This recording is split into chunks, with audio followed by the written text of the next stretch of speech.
After returning home, a man discovered his wife had been murdered. Nick immediately called the police, but after investigating the scene, the officers treated Nick as the prime suspect. Based on their experience, they believed that 99% of cases like this were crimes of passion. Despite Nick's desperate attempts to defend himself, the police insisted on taking him to the station for questioning. Nick made an excuse and, when the officers weren't paying attention, drove away from the scene. The officers pursued Nick after discovering his escape, which only reinforced their belief that he was the killer. However, while trying to avoid pedestrians, Nick jerked the steering wheel too hard, causing his car to flip over. Fortunately, Nick wasn't seriously injured and crawled out of the vehicle, continuing to evade the police. Nick then hid in a residential area. When the police arrived at the crash site and began searching, bystanders claimed they hadn't seen any sign of Nick. Just as the officers were about to drive away, a woman stopped them. Looking panicked, she told the officers that the suspect Nick was in her house. All the officers rushed to the woman's home. When they opened the door, they indeed found Nick inside,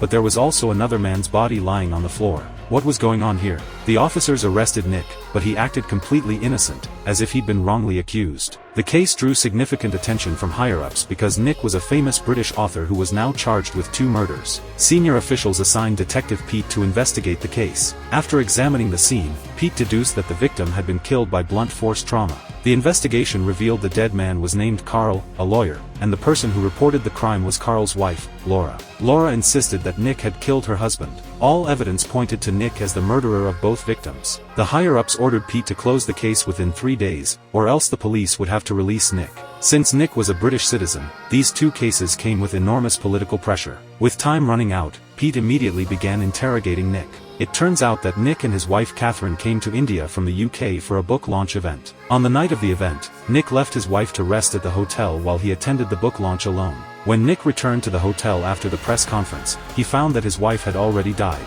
But who was the real killer? This movie is called Ittifaq.